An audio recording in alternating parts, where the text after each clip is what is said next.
नमस्कार। एक बार पुनः आप सभी का इस संस्कृताड़वः चैनल में हार्दिक स्वागत है, अभिनंदन है। पूर्व की कक्षा में हम सब अनुमान प्रमाण का अध्ययन कर रहे थे, जिसमें हम लोग हेतु के पंचरूपोपन्नता को पढ़ रहे थे कि हेतु के 5 रूप हैं। कौन कौन से हैं? पक्ष सत्व, सपक्ष सत्व, विपक्ष व्यावृत्ति, अबाधित विषयत्व, असन प्रतिपक्षत्व। ये हेतु की 5 बातें हैं, ये 5 रूप हैं। जब हेतु इन 5 रूपों से युक्त होता है तभी वह हेतु कहलाता है, तभी वह साध्य की सिद्धि कर पाता है। आगे पढ़ना प्रारंभ करते हैं। हेतु के 5 रूपों को बतलाकर, जिसको हम लोगों ने पूर्व की कक्षा में पढ़ लिया था, आगे आचार्य लिख रहे हैं, तदेवं पंचरूपाणि धूमवत्वे हेतौ विद्यन्ते। तत् एवं, तो इस प्रकार, पंचरूपाणि, ये 5 रूप कौन कौन से? यही पक्ष सत्व, सपक्ष सत्व, विपक्ष व्यावृत्ति, अबाधित विषयत्व, असन प्रतिपक्षत्व। ये जो 5 रूप हैं, ये धूमवत्वे हेतौ विद्यन्ते। ये धूमवत्व हेतु में विद्यन्ते, विद्यमान हैं। अब वही पुराना उदाहरण लीजिए कि पर्वत पर अग्नि है, क्योंकि पर्वत पर धूम है, वही वाला उदाहरण लीजिए। तो यहाँ पर्वतो वह्निमान धूमवत्वात्, तो जो धूमवत्व हेतु है, इस धूमवत्व हेतु में कह रहे हैं पंचरूपाणि विद्यन्ते। ये जो 5 रूप बतलाए गए, ये 5 रूप विद्यमान हैं, जिसको हम लोगों ने पूर्व की कक्षा में पढ़ लिया था। आगे कह रहे हैं, तेन एतद् धूमवत्वमग्निमत्वस्य गमकम्। तेन एतत् धूमवत्वम् अग्निमत्वस्य गमकम्। तेन, तो एतत्, यह धूमवत्वम, यह धूमवत्व हेतु, अग्निमत्वस्य, अग्निमत्व का, गमकम, ज्ञापक है। तो यह धूमवत्व हेतु अग्निमत्व का ज्ञापक है, अर्थात इस धूमवत्व हेतु से हमें अग्निमत्व का ज्ञान हो जाता है।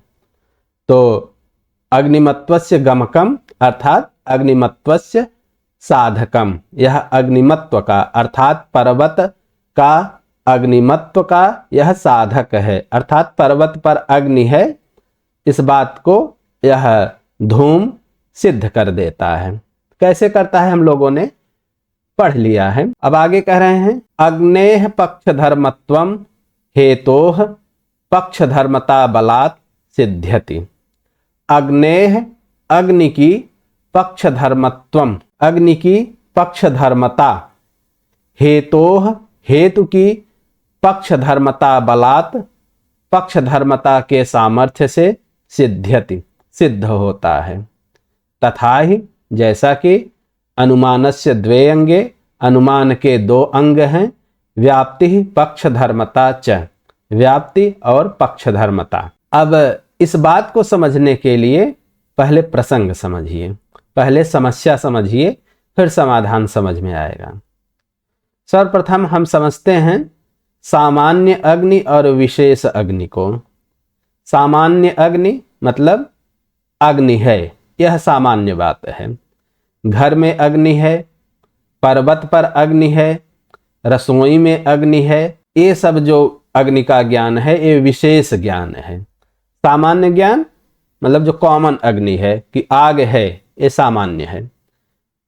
और विशेष अग्नि, जैसे पर्वत पर अग्नि है, तो यह जो पर्वत की अग्नि है, यह विशेष अग्नि कही जाएगी। अब देखिए, अनुमान से हमें अग्नि का ज्ञान हो रहा है, तो एक प्रश्न उठेगा कि अच्छा ये बताइए, इस अनुमान से सामान्य अग्नि का ज्ञान होता है या विशेष अग्नि का ज्ञान होता है? अब 2 पक्ष होंगे। अब बताइए, सामान्य अग्नि का ज्ञान होता है कि विशेष अग्नि का ज्ञान होता है?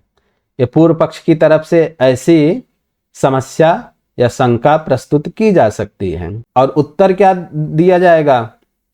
अगर आप कह रहे हैं कि अनुमान के द्वारा सामान्य अग्नि की सिद्धि होती है, सामान्य अग्नि का ज्ञान होता है, कहा तब तो ये आपका अनुमान ठीक नहीं है, इतना सब कुछ करना। क्योंकि केवल व्याप्ति से ही यह ज्ञान हो जाता है कि जहाँ धूम होता है वहाँ अग्नि होती है। तो अग्नि का सामान्य ज्ञान यह केवल व्याप्ति से ही हो जाता है, और इतना बड़ा जो अनुमान आप बतला रहे हैं तो इसकी आवश्यकता ही नहीं है। और अगर आप ये कह रहे हैं कि अनुमान से विशेष अग्नि का ज्ञान होता है, विशेष अग्नि का ज्ञान होना, जैसे हमने पर्वत पर धूम देखा और अनुमान करके पर्वत पर अग्नि है ऐसा ज्ञान कर लिया। अगर ये आप मानते हैं कि अनुमान के द्वारा विशेष अग्नि का अर्थात पर्वत पर जो अग्नि है उसका ज्ञान होता है, कहा तब ये संभव नहीं है। क्यों नहीं संभव है? क्योंकि आपने जो अभी बार बार देखा है कि जहां धूम होता है वहां अग्नि होती है, ये रसोई घर में देखा है, आप अन्यत्र अन्यत्र देखे हैं, लेकिन पर्वत पर धूम को देख करके अग्नि का ज्ञान आपको हुआ ही नहीं है। इस व्याप्ति का आपने तो ग्रहण ही नहीं किया है। ये पर्वत वाली जो विशेषतः व्याप्ति है इसका तो ग्रहण हुआ नहीं है। तो पर्वत पर धूम को देख करके ये जो पर्वत पर अग्नि का ज्ञान हो रहा है ये अनुमान के द्वारा नहीं हो सकता। आपका सिद्धांत नहीं सही है। अगर आप ये मानते हैं कि अनुमान से सामान्य अग्नि का ज्ञान होता है, अनुमान को इतना लंबा चौड़ा मानने की जरूरत नहीं है, वो व्याप्ति केवल व्याप्ति से ही सामान्य ज्ञान हो जाता है, क्योंकि व्याप्ति यही कहती है जहां धूम होता है वहां अग्नि होती है। ये कॉमन सी बात है। और अगर आप एक कहना चाह रहे हैं कि अनुमान से विशेष अग्नि का ज्ञान होता है, तो यह भी नहीं ठीक है, क्योंकि आपने व्याप्ति को पर्वत पर धूम को देख करके पर्वत पर अग्नि है यहां से तो व्याप्ति का ग्रहण किया नहीं है। आपने तो ग्रहण किया है महानस में, तो महानस में वो नियम लागू होगा, पर्वत पे नहीं लागू हो सकता। तो एक शंका पूर्व पक्ष की तरफ से प्रस्तुत की जा सकती है। तो बताइए कैसे आप जो है पर्वत पर अग्नि का ज्ञान करेंगे अनुमान से? तो अनुमान प्रमाण ठीक नहीं है, इसको पढ़ना बेकार है, क्योंकि ये सही ज्ञान नहीं करा रहा है। अब देखिए इस समस्या के समाधान के लिए आगे आचार्य कह रहे हैं, अग्नेह पक्ष धर्मत्वम हेतोह पक्ष धर्मता बलात् सिद्ध्यति। अब समझिए कि अग्नेह अग्नि का पक्ष धर्मत्व, पक्ष का धर्म होना, पक्ष में होना। पक्ष पहले समझ लीजिए, जैसे पूर्व की कक्षा में सब बताया जा चुका है, एक बार फिर से समझ लीजिए कि जैसे हम अनुमान वाक्य प्रयोग करते हैं, पर्वतो वह्निमान, पर्वत पर अग्नि है, क्यों? धूमवत्वात्, क्योंकि पर्वत धूम से युक्त है। यहां बार बार एक शब्द आ रहा है धर्म। धर्म से आपको क्या समझना है? वस्तु धर्म को समझना है।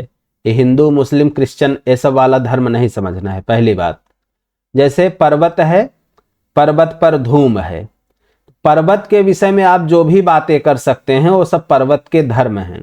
जैसे पर्वत पर धूम है तो यह भी पर्वत का धर्म है, पर्वत पर अग्नि है यह भी पर्वत का धर्म है, पर्वत पर वृक्ष हैं, घर बने हैं, जो भी चीजें हैं पर्वत के विषय में सब पर्वत के धर्म हैं। तो यही करें अग्नेह पक्ष धर्मत्वम, और उसी पर्वत को पक्ष शब्द से कहा जाता है।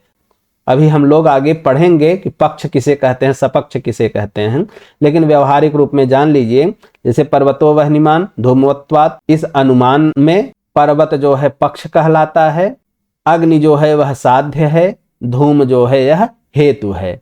जहां पर हम साध्य को सिद्ध करते हैं उसी को पक्ष कहते हैं, और पक्ष में वह साध्य धर्म संदिग्ध रहता है, क्लियर नहीं रहता, स्पष्ट नहीं है कि अग्नि है कि नहीं है, अभी एकदम डाउट है। तो पक्ष वह है जिसमें हम साध्य को सिद्ध करते हैं। तो यहां पर पक्ष हमारा पर्वत है। तो करें अग्नेह पक्ष धर्मत्वम, अग्नि का पक्ष धर्मत्व अर्थात अग्नि का पक्ष में होना, अर्थात अग्नि का पर्वत में होना या पर्वत में रहना। करें यह हेतोह, हेतु के, हेतु क्या है? धूम, पक्ष धर्मता बलात् सिद्ध्यति, पक्ष धर्मता के सामर्थ्य से सिद्ध होता है। हमारा हेतु अर्थात धूम धूम की पक्ष धर्मता अर्थात वह पक्ष में है, धूम जो है वह पर्वत पर दिखलाई पड़ रहा है। तो इसी के सामर्थ्य से, इसी के आधार बेस से यह सिद्ध होता है कि अग्नि भी पर्वत में है। यही कह रहे हैं अग्नेह पक्ष धर्मत्वम, अग्नि की पक्ष धर्मता, हेतोह हेतु के पक्ष धर्मता बलात्, पक्ष धर्मता के बल से सामर्थ्य से सिद्ध्यति सिद्ध हो जाता है। तथा ही जैसा कि करें अनुमानस्य द्वे अंगे, अनुमान के दो अंग हैं, दो पार्ट हैं। कौन कौन से? व्याप्ति पक्ष धर्मता च, एक व्याप्ति और दूसरा पक्ष धर्मता। एक बार फिर से अनुमान के लक्षण का स्मरण कीजिए। हम लोगों ने पढ़ा था लिंग परामर्शोनुमानम, लिंग का परामर्श अनुमान कहलाता है। लिंग में हमने पढ़ा व्याप्ति बलेनार्थ गमकम लिंगम। लिंग क्या है? हेतु किसे कहते हैं? जो व्याप्ति के बल से अर्थ का ज्ञान कराता है, उसी को हम लिंग कहते हैं। व्याप्ति, यह एक इंपॉर्टेंस समझ में आ गया कि व्याप्ति बड़ी इंपॉर्टेंट है। और परामर्श में हम लोगों ने पढ़ा तस्य तृतीयम ज्ञानम परामर्शः, उस लिंग का तृतीय ज्ञान परामर्श कहलाता है। तीसरा ज्ञान, पहला ज्ञान कब हुआ? जब हम धूम और अग्नि के व्याप्ति का ग्रहण कर रहे थे, उस समय जो धूम का ज्ञान होता है वही लिंग का प्रथम ज्ञान है। व्याप्ति ग्रहण के बाद जब व्याप्ति का ज्ञान हमें हो गया, कहीं हम जा रहे हैं, पर्वत पर धूम को देखा, धूम यहाँ पर जो धूम दिखलाई दिया वह लिंग का दूसरा ज्ञान है। इसके बाद हमें व्याप्ति का स्मरण हो आता है। अब व्याप्ति स्मरण के बाद फिर से हमें धूम का ज्ञान होता है। अब किस रूप में ज्ञान होता है? यही कि जहाँ जहाँ धूम होता है वहाँ वहाँ अग्नि होती है। इस व्याप्ति के साथ हम धूम का ज्ञान करते हैं कि यह धूम भी वैसा है। यह धूम कैसा है? कि वह निव्याप्य धूम यह है, इस पर्वत पर वह निव्याप्य धूम है। इस रूप में हमें ज्ञान होता है। तो यह जो ज्ञान है यही लिंग का अर्थात हेतु का अर्थात धूम का तृतीय ज्ञान है। पहला ज्ञान महानस में हुआ था, दूसरा ज्ञान पर्वत पे जैसे पहुंचे तभी हुआ, तीसरा ज्ञान जब व्याप्ति का स्मरण हो आया उसके बाद कि वह निव्याप्य, वह निसे व्याप्य धूम इस पर्वत पर है। यह जो ज्ञान होता है यही लिंग का तृतीय ज्ञान है। इसी को लिंग परामर्श कहते हैं, यही अनुमान प्रमाण है। और इसके तुरंत बाद हमें ज्ञान हो जाता है अतः इस पर्वत पर भी अग्नि है। तो इतना तो स्पष्ट ही है। तो अब देखिए, जब हमें ज्ञान हुआ कि लिंग का तृतीय ज्ञान होता है वह निव्याप्य धूमवान अयम पर्वतः, कि वह निसे व्याप्य धूम से युक्त है यह पर्वत। अब देखिए यहाँ वह निव्याप्य, यहाँ व्याप्य व्यापक भाव अर्थात व्याप्ति, और यह धूम से युक्त है यह पर्वत अर्थात इस पर्वत पर वही धूम है। तो धूम का पर्वत में होना यही पक्ष धर्मता है। अनुमान के दो अंग हैं, एक व्याप्ति एक पक्ष धर्मता। ये दोनों इंपॉर्टेंट है, हमेशा याद रखिए। ये दोनों सही हैं तो अनुमान हो जाएंगे। तो आगे बतला रहे हैं तत्र व्याप्त्या साध्य सामान्यस्य सिद्धि। कहें तत्र, और उनमें से व्याप्त्या व्याप्ति के द्वारा साध्य सामान्यस्य सिद्धि, साध्य सामान्य की सिद्धि हो जाती है। अब इसको समझिए, जैसे हमें व्याप्ति का स्मरण हो आया कि जहां जहां धूम होता है वहां वहां अग्नि होती है, तो इस व्याप्ति से जो है साध्य सामान्य की सिद्धि हो जाती है। साध्य क्या है? अग्नि, अग्नि सामान्य की सिद्धि हो जाती है। अग्नि सामान्य की सिद्धि मतलब एक कॉमन सी बात है, जहां भी धूम होगा वहां अग्नि होती है। ये साधारण ज्ञान है, ये सामान्य ज्ञान है अग्नि का।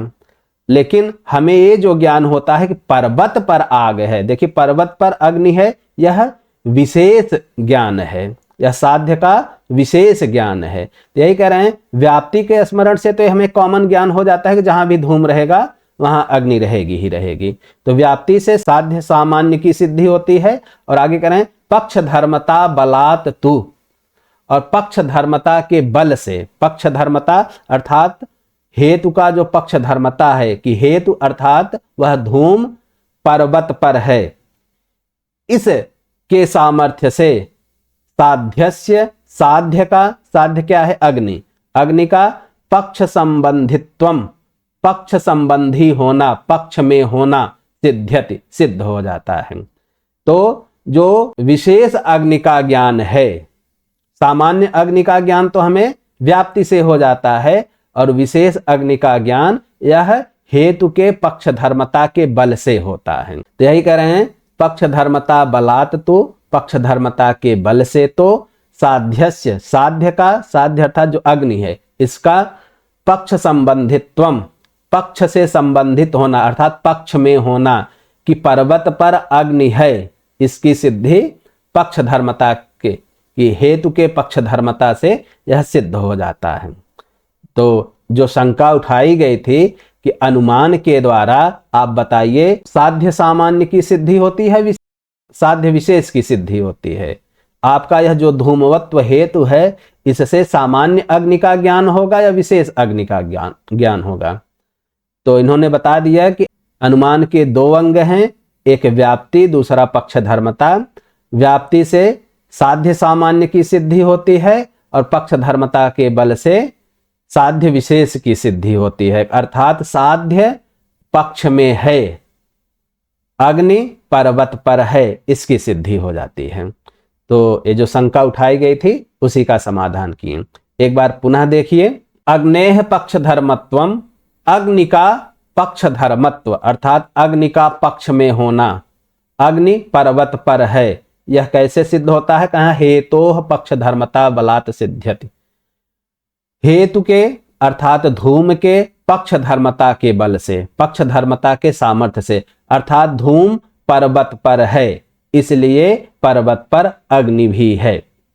एकदम स्पष्ट है। एक अग्नेह पक्ष धर्मत्वम हेतोः पक्ष धर्मता बलात् सिद्ध्यति, अग्नि का पक्ष धर्मता हेतु के पक्ष धर्मता के सामर्थ्य से सिद्ध होता है। तथा ही जैसा कि अनुमानस्य द्वे अंगे, अनुमान के दो अंग हैं, व्याप्ति पक्ष धर्मता च, व्याप्ति और पक्ष धर्मता। ये जो आप पढ़े हैं लिंग परामर्शोनुमानम, परामर्श क्या है? अन्य ग्रंथों में पढ़े होंगे, व्याप्ति विशिष्ट पक्ष धर्मता ज्ञानम परामर्शः, व्याप्ति विशिष्ट पक्ष धर्मता ज्ञानम। तो एक व्याप्ति विशिष्ट, व्याप्ति और आगे आगे आपका पक्ष धर्मता। तो अनुमान के दो अंग हैं, व्याप्ति और पक्ष धर्मता। व्याप्ति से साध्य सामान्य की सिद्धि हो जाती है, और पक्ष धर्मता के बल से वह जो साध्य विशेष की सिद्धि हो जाती है, कि साध्य जो है वह पक्ष में है, इसकी सिद्धि हो जाती है। और कह रहे हैं तत्र व्याप्त्या, और उसमें भी व्याप्त्या, व्याप्ति से साध्य सामान्यस्य सिद्धि, साध्य सामान्य की सिद्धि हो जाती है। कहने का मतलब है जैसे यत्र यत्र धूमवत्वम तत्र तत्र वह्निमत्वम, यह जो हमारी व्याप्ति है इससे साध्य सामान्य की सिद्धि होती है। हाँ, कॉमन सी बात है, जहां धूम होता है वहां अग्नि होती है, जहां भी धूम रहेगा वहां अग्नि रहेगी, ये सामान्य ज्ञान है, सामान्य सिद्धि हुई। और पक्ष धर्मता बलात्, और हेतु का जो पक्ष धर्मता के बल से साध्यस्य, साध्य का अग्नि का पक्ष संबंधित्वम, पक्ष का संबंधी होना, अर्थात वह अग्नि पक्ष में है, वह अग्नि पर्वत में है, यह सिद्ध्यति, सिद्ध होता है। और आगे कह रहे हैं पर्वत धर्मेण धूमवत्वेन वह्नि अपि पर्वत संबद्धः एव अनुमीयते। पर्वत धर्मेण, पर्वत के धर्म से, पर्वत का धर्म क्या है? फिर से धर्म शब्द आ गया, पर्वत में जो चीजें हैं वो सब पर्वत के धर्म हैं। पर्वत पर धूम है, यह पर्वत का धर्म है। यहाँ पर्वत धर्मेण से, पर्वत धर्मेण धूमवत्वेन, धूमवत्व से, वह्नि अपि, अग्नि भी, पर्वत संबद्धः, पर्वत से संबंधित है, पर्वत पर है, यह अनुमीयते, यह अनुमिति होती है, यह अनुमान होता है। अन्यथा नहीं तो साध्य सामान्यस्य व्याप्ति ग्रहादेव सिद्धेः कृतम अनुमानेन, अन्यथा नहीं तो अगर ऐसा नहीं मानेंगे कि, अब इसको फिर से समझ लीजिए कि जैसे कोई कहा कि धूम पर्वत धर्मेण धूमवत्वेन, ये पर्वत का धर्म जो धूमवत्व हेतु है इसकी कोई आवश्यकता है? हाँ, आवश्यकता है। कहा कि यही धूमवत्व हेतु से जो पर्वत पर दिखलाई पड़ रहा है उसी से ही अग्नि का ज्ञान होता है। और किस रूप में होता है कि यह अग्नि पर्वत में है, ऐसा अनुमान होता है। कहाँ अगर ऐसा नहीं मानेंगे तो क्या होगा, अन्यथा ऐसा न स्वीकार करने पर साध्य सामान्यस्य, साध्य सामान्य की, साध्य सामान्य मतलब अग्नि सामान्य, यहां साध्य अग्नि है, ध्यान दीजिएगा, अग्नि सामान्य की सिद्धि तो व्याप्ति ग्रहात एव, व्याप्ति के ग्रहण से ही सिद्धेह, सिद्ध होने से कृतम अनुमानेन। अभी इसको क्लियर करते हैं। कई बार आ गया यह प्रसंग कि व्याप्ति के ग्रहण से ही हमें अग्नि सामान्य का ज्ञान हो जाता है, क्योंकि हमने व्याप्ति सीखी कि जहां जहां धूम होता है वहां वहां अग्नि होती है। क्लियर है? तो जहां भी धूम रहेगा वहां अग्नि है, यही साध्य सामान्य की सिद्धि है, यही सामान्य अग्नि का ज्ञान है। जहां भी धूम होगा वहां अग्नि होगी। लेकिन ये हमें कैसे ज्ञान होता है कि पर्वत पर आग है, पर्वत पर अग्नि है, इसका ज्ञान कैसे होता है?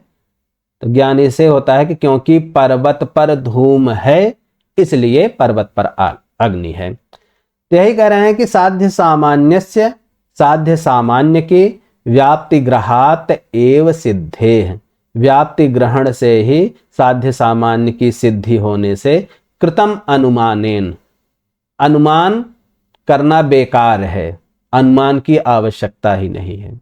देखिए यहां जो आया कृतम अनुमानेन, एक कृतम किया गया, ये वाला अर्थ नहीं लेना है। यहाँ कृतम जो है अव्यय है, ये अनुमानेन कृतम, तो अनुमान करना बस कीजिए, अनुमान की आवश्यकता ही नहीं है। तो अगर हम ये कहें कि धूमवत्व हेतु की आवश्यकता ही नहीं है, कहें आवश्यकता है, क्योंकि धूमवत्व हेतु से ही, मतलब जो पर्वत का धर्म धूमवत्व है उसकी बात कर रहे हैं, पर्वत पर जो धूम है उसकी आवश्यकता है, उसी से ही यह सिद्ध होता है कि पर्वत पर अग्नि है। अगर उसको नहीं मानेंगे तो हमें साध्य सामान्य की सिद्धि तो व्याप्ति से ही हो जाती है, तो इतना अनुमान करना पूरा बेकार ही है। कह नहीं, तो जो हमको विशिष्ट ज्ञान होता है कि इस पर्वत पर अग्नि है, इसके लिए अनुमान को स्वीकार करना पड़ता है। तो यही कह रहे हैं कि पर्वत धर्मेण धूमवत्वेन, पर्वत का धर्म जो धूमवत्व हेतु है उससे वहनी अपि, अग्नि भी पर्वत संबद्ध, पर्वत से संबद्ध है, पर्वत में है, ऐसा अनुमान होता है। अगर ऐसा नहीं मानेंगे तो साध्य सामान्य अर्थात विशेष अग्नि का ज्ञान नहीं मानेंगे, सामान्य अग्नि का ज्ञान तो करें तो व्याप्ति ग्रहण से ही हो जाती है, तो फिर अनुमान करना ही बेकार है, जबकि ऐसा है नहीं। इसलिए अनुमान बहुत इंपॉर्टेंट है, इसको पढ़िए, समझिए, जानिए और प्रयोग कीजिए। और आगे कह रहे हैं यस्त्वन्योप्यन्वय व्यतिरेकी हेतु स सर्वः पंच रूपोपन्न एव सद्धेतु। अब देखिए हेतु के पंच रूपोपन्नता की बात की जा रही है, और स्पेशली जब पक्ष सत्व, सपक्ष सत्व, विपक्ष व्यावृत्ति, अबाधित विषयत्व, असन प्रतिपक्षत्व को आचार्य बतला रहे थे, तो उसको पूरा धूमवत्व हेतु पर घटित कर रहे थे। और फिर फाइनली ये बताएं कि जो धूमवत्व हेतु है इसमें पांचों रूप विद्यमान हैं। इतनी बात जब समझ में आ गई, फिर आगे और कह रहे हैं यह तो अन्य, यह जो अन्य अपि, दूसरे भी अन्वय व्यतिरेकी हेतु, जो दूसरे भी अन्वय व्यतिरेकी हेतु हैं, सह सर्वः, वह सब पंच रूपोपन्न एव, पांच रूपों से उपपन्न होकर ही सद्धेतु, सद्धेतु होते हैं। और अगर उसमें कुछ कमी है, कहा अन्यथा, अगर पांच रूपों में से किसी भी, कोई भी एक रूप कम है, तो ऐसी स्थिति में वे हेत्वाभासः, उन्हें हेत्वाभास कहते हैं। फिर आगे स्पष्ट कर रहे हैं अहेतु, वो अहेतु हैं, हेतु नहीं है, अर्थात वो अनुमान कराने में समर्थ नहीं हो सकते, अहेतु इति यावत्। तो जो अन्वय व्यतिरेकी हेतु हैं उसमें ये पांचों रूप होंगे, तभी वो सद हेतु होंगे, सही हेतु होंगे। अगर उनमें कोई भी एक रूप कम है, कुछ भी कमी है, तो वो हेत्वाभास कहे जाते हैं, वो अहेतु होंगे, वो हेतु नहीं कहलाएंगे। चलिए इतनी बात स्पष्ट हो गई, आगे चलते हैं। अब देखिए हम लोगों ने पढ़ा 3 प्रकार के हेतु, अन्वय व्यतिरेकी हेतु, केवलान्वयी हेतु, केवल व्यतिरेकी हेतु। और ये तीनों प्रकार जो बने हैं हेतु के, वो व्याप्ति के आधार पर बने हैं। व्याप्ति 2 प्रकार की है, अन्वय व्याप्ति और व्यतिरेक व्याप्ति। तो जिस हेतु में अन्वय व्यतिरेक दोनों व्याप्ति बन जाते हैं वह अन्वय व्यतिरेकी हेतु कहलाया। जिसमें केवल अन्वय व्याप्ति ही बन रही है वह केवलान्वयी हेतु कहलाएगा। और जिसमें केवल व्यतिरेक व्याप्ति बन रही वो केवल व्यतिरेकी हेतु कहलाता है। एकदम स्पष्ट है, कई बार चर्चा हो चुकी है इस पे। अगर आपको कम समझ में आया आप पिछले वाले वीडियोस पूरा देख लीजिए, विषय एकदम स्पष्ट हो जाएगा। अब देखिए अन्वय व्यतिरेकी हेतु की बात हो गई, केवलान्वयी हेतु की बात कर रहे हैं। कह रहे हैं केवलान्वयी चतुरूपोपन्न एव स्वसाध्यम साधयति। जो केवलान्वयी हेतु होता है, केवलान्वयी हेतु जान लीजिए कि इसमें केवल अन्वय व्याप्ति बन पाती है, व्यतिरेक व्याप्ति नहीं बन पाती, इतना स्पष्ट है। कह रहे हैं केवलान्वयी हेतु जो है यह चतुरूपोपन्न एव स्वसाध्यम साधयति। चतुरूपोपन्न, चतुर रूप उपपन्न।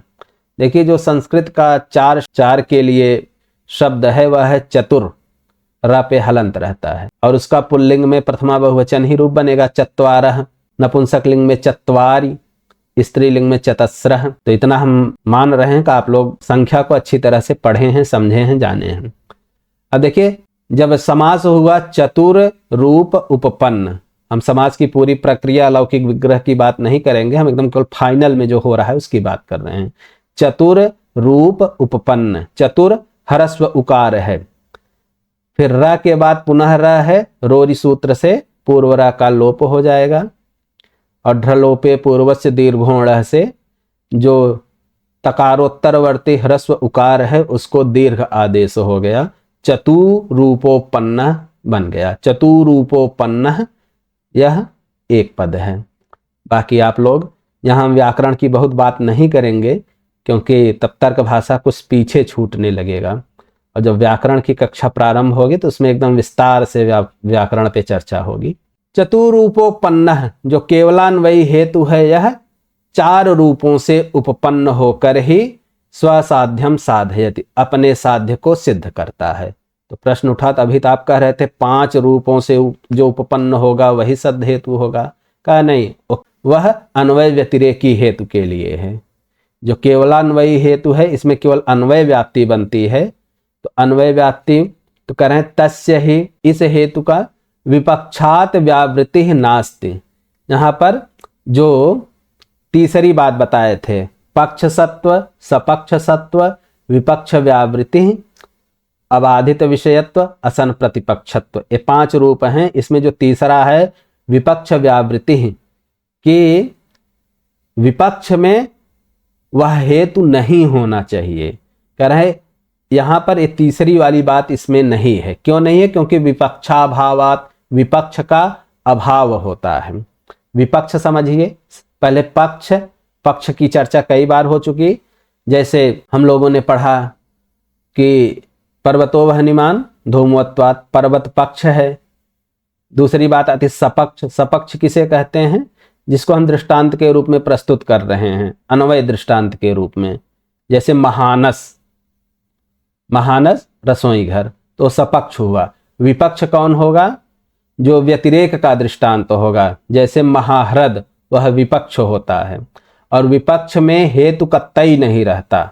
विपक्ष जैसे महाह्रद सरोवर है, उसमें धूम कभी नहीं रहता। तो यही कह रहे हैं कि जो केवलान्वयी हेतु होता है उसमें विपक्ष का अभाव होता है। तो केवलान्वयी हेतु का उदाहरण हम लोगों ने पढ़ा था, जैसे कि शब्दोभिधेय प्रमेयत्वात्, शब्द अभिधेय होता है प्रमेय होने के कारण। तो हमने अन्वय व्याप्ति प्रस्तुत की कि यत् प्रमेयम तदभिधेयम, जो प्रमेय होता है वह अभिधेय होता है। जैसे घट, जो भी हमारे प्रमा का विषय बनता है उसको हम शब्द से कह सकते हैं, जैसे घड़ा। अब देखिए यहाँ शब्दोभिधेय, शब्द जो है यही पक्ष है, अभिधेयत्व यही साध्य है, प्रमेयत्व यह हेतु है। और हमने दृष्टांत क्या दिया, जो प्रमेय होता है वह अभिधेय होता है, जैसे घड़ा, घट जो है यह सपक्ष है। अब इसका अगर हम व्यतिरेक बनाएं तो व्यतिरेक में हम दृष्टांत क्या देंगे, जो भी दृष्टांत देंगे वो तो अभिधेय है, उसको हम शब्द से कह रहे हैं, वो प्रमेय भी है। हमारे अगर वो ज्ञान का विषय न बनता तो हम उसको प्रमाण के रूप में कैसे प्रस्तुत कर सकते हैं। तो जो केवलान्वयी हेतु होता है उसमें विपक्ष का अभाव होता है, विपक्ष होता ही नहीं। जब विपक्ष होगा ही नहीं तो जो विपक्ष व्यावृत्ति ही यह हेतु का एक रूप बतलाया गया वो नहीं रहेगा। तो केवलान्वयी हेतु में केवल 4 रूप ही रहेंगे। यही कह रहे हैं केवलान्वयी यह हेतु चतुरूपोपन्न 4 रूप से युक्त होकर ही स्वसाध्यम साधयति, अपने साध्य को सिद्ध करता है। क्योंकि तस्य ही विपक्षात व्यावृत्ति ही नास्ति, क्योंकि इस हेतु का विपक्ष से व्यावृत्ति नहीं होती है। क्यों नहीं होती? क्योंकि विपक्ष होता ही नहीं। अब विपक्ष क्यों नहीं होता है इसकी चर्चा हो चुकी है, आप पहले वाले वीडियोस देख लीजिए, सारे विषय एकदम स्पष्ट हो जाएंगे। अब आगे चलते हैं। इसी प्रकार से केवल व्यतिरेकी च चतुरूपोपन्न एव, तो आगे जोड़ लीजिए स्वसाध्यम साधयति। इसी प्रकार से केवल व्यतिरेकी हेतु भी 4 रूपों से उपपन्न होकर अपने साध्य को सिद्ध करता है। क्यों? फिर आगे स्पष्ट कर रहे हैं, तस्य ही सपक्षे सत्वम नास्ति, क्योंकि जो हेतु की पंचरूपोपन्नता में पहला है पक्ष सत्व, दूसरा है सपक्ष सत्व। केवल व्यतिरेकी हेतु में केवल व्यतिरेक व्याप्ति बन पाती है, अन्वय व्याप्ति बन ही नहीं पाती। जब अन्वय व्याप्ति नहीं बन पाएगी तो अन्वय दृष्टांत की भी आवश्यकता नहीं है, और अन्वय वाला दृष्टांत जो होता है वो सपक्ष ही होता है। तो यही कह रहे हैं तस्य ही सपक्षे सत्वम नास्ति, क्योंकि यह इस हेतु का सपक्ष में होना नहीं है, सपक्ष में विद्यमान होना नहीं होता, क्योंकि सपक्षाभावात, क्योंकि सपक्ष का अभाव होने से। तो आशा है कि विषय एकदम स्पष्ट हो गया होगा। और इसका उदाहरण हम लोगों ने पढ़ा था कि जैसे जीवत शरीरम सात्मकम प्राणादिमत्वात्, ये उदाहरण हम लोगों ने पढ़ा था। और इसको विस्तार से जानने के लिए केवल व्यतिरेकी हेतु वाला वीडियो देख लीजिए, विषय एकदम स्पष्ट हो जाए। हम लोगों ने हेतु के पंचरूपोपन्नता को पढ़ लिया। जो अन्वय व्यतिरेकी हेतु है वह 5 रूपों से युक्त होकर के अपने साध्य को सिद्ध करती है, और केवलान्वयी और केवल व्यतिरेकी हेतु जो हैं 4 रूपों से युक्त होकर के अपने साध्य को सिद्ध करते हैं। तो इतना तो एकदम स्पष्ट हो गया। अब आगे चलते हैं, आगे प्रश्न पूर्वक आगे बढ़ रहे हैं। करें के पुनः पक्ष सपक्ष विपक्षाः, के पुनः पक्ष सपक्ष विपक्षाः, पुनः तो फिर के कौन, कह कौ के प्रथमा बहुवचन स्पष्ट ही है। पक्ष सपक्ष विपक्षाः, पक्ष सपक्ष और विपक्ष एक के, एक कौन है? पक्ष सपक्ष विपक्ष किसे कहते हैं? कहाँ उच्यते, कहा जा रहा है, बतलाया जा रहा है। पक्ष किसे कहते हैं? तो लक्षण कर रहे हैं, संदिग्ध साध्य धर्माधर्मी पक्ष, पक्ष का लक्षण संदिग्ध साध्य धर्माधर्मी, इतना जो है लक्षण है, पक्ष यह लक्ष्य है। पक्ष किसे कहेंगे? कहा धर्मी, धर्मी अर्थात जिसमें धर्म है वही धर्मी कहलाएगा। तो स्पष्ट है, संदिग्ध साध्य धर्माधर्मी पक्ष, पक्ष वह ऐसा धर्मी पक्ष कहलाता है जिसका संदिग्ध साध्य धर्म, समास विग्रह होगा, संदिग्ध साध्य धर्म यस्य सह, संदिग्ध है साध्य धर्म जिसका। अब इसको समझिए, साध्य धर्म यही धूम वाला अनुमान हम लेते हैं कि पर्वतो वह्निमान धूमोत्वात्। अब देखिए यहाँ साध्य क्या है? साध्य धर्म वह्निमत्व, अग्निमत्व, यही साध्य है। और कह रहे हैं संदिग्ध है साध्य धर्म जिसका, ऐसा धर्मी पक्ष कहलाता है। धर्मी अर्थात जिसमें वो धर्म है। पर्वत क्या है? धर्मी है। पर्वत में एक धर्म है कि पर्वत पर धूम है, और उसका दूसरा धर्म है कि पर्वत पर अग्नि है। लेकिन वो धर्म कैसा है? संदिग्ध है, वह साध्य धर्म है, संदिग्ध है, स्पष्ट ही है। तो पक्ष का लक्षण है संदिग्ध साध्य धर्माधर्मी। पक्ष धर्मी अर्थात धर्म वाला, संदिग्ध साध्य धर्म वाला जो धर्मी है उसी को पक्ष कहते हैं। कहा यथा जैसे धूमानुमाने, ए धूमवत्व हेतु वाले अनुमान में पर्वतः पक्ष, पर्वत जो है वह पक्ष कहलाता है। देखिए पर्वत जो है धर्मी है, धर्म की चर्चा बार बार आ गई कि पर्वत पर धूम है, दिखलाई ही पड़ रहा है, तो यह पर्वत का धर्म है कि धूम से युक्त होना, तो पर्वत कहलाएगा धर्मी। जिसके पास धर्म है वही धर्मी हुआ, जिसके पास धन है वह धनी। पर्वत के पास धर्म है, कौन सा धर्म है कि यहाँ पर धूम है। पर्वत का एक धर्म और है, क्या, पर्वत पर अग्नि है, लेकिन यह इसका धर्म कैसा है, यह साध्य धर्म है, पर अग्नि अभी सिद्ध नहीं हुई है। और कैसा है, संदिग्ध साध्य धर्म है। तो स्पष्ट है संदिग्ध साध्य धर्माधर्मी पक्ष है, अर्थात संदिग्ध है साध्य धर्म जिसका, ऐसा धर्मी पक्ष कहलाता है। ये पक्ष का लक्षण हो गया, पर्वत पक्ष है।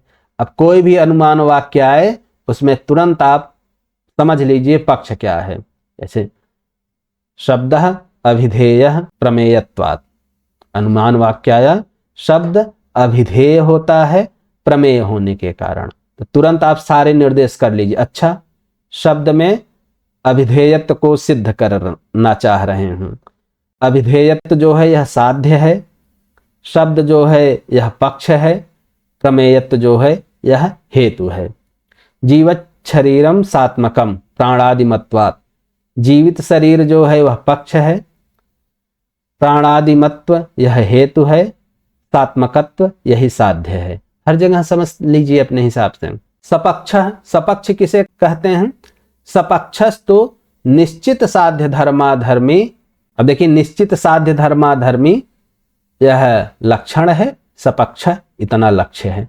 हम लोग प्रारंभ से ही इसको पढ़ते चले आ रहे हैं लक्ष्य लक्षण को। सपक्ष कौन है, कहा धर्मी, धर्मी अर्थात जिसमें धर्म हो। निश्चित साध्य धर्मा धर्मी सपक्ष, निश्चित है साध्य धर्म जिसमें, वह सपक्ष कहलाएगा। यथा जैसे महानसः, महानस धूमानुमाने, ये धूम से जो अनुमान किया जा रहा है उस प्रक्रिया में जो महानस है, रसोई घर है, वह सपक्ष कहलाता है। अब समझिए, व्याप्ति प्रस्तुत किए कि जहां जहां धूम होता है वहां वहां अग्नि होती है। तो दृष्टांत दिया गया, जैसे रसोई घर में देख लीजिए, ये रसोई घर जो लकड़ी और कंडी इत्यादि वाली है उसकी बात कर रहे हैं। वहां धूम दिखलाई देता है और वहां अग्नि भी होती है, तो एकदम क्लियर है। तो इस पर्वत पर भी धूम दिखलाई पड़ रहा है, अतः यहाँ भी अग्नि है। चलिए अनुमान हमने कर लिया। अब देखिए इस महानस को सपक्ष कहते हैं। सपक्ष का लक्षण इन्होंने किया, ऐसा धर्मी सपक्ष होता है जहां साध्य धर्म निश्चित हो। अब देखिए इस अनुमान की प्रक्रिया में साध्य धर्म क्या है, अग्नि, और अग्नि का जहां होना निश्चित हो, एकदम कन्फर्म हो। सब लोग जानते हैं रसोई घर में अग्नि होती है, और वह रसोई घर धर्मी है। धर्मी क्यों, क्योंकि उसमें धर्म है, उसमें धूम भी है, उसमें अग्नि भी है, तो वह महानस धर्मी है।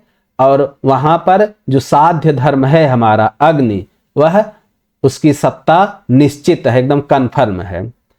तो यही सपक्ष का लक्षण है। कह रहे हैं सपक्षस्तु निश्चित साध्य धर्माधर्मी सपक्ष, ऐसा धर्मी जहां पर साध्य धर्म निश्चित हो वह सपक्ष कहलाता है। जैसे धूमानुमाने महानसः, ये धूम वाले अनुमान में जैसे महानस रसोई घर, यह सपक्ष कहलाता है।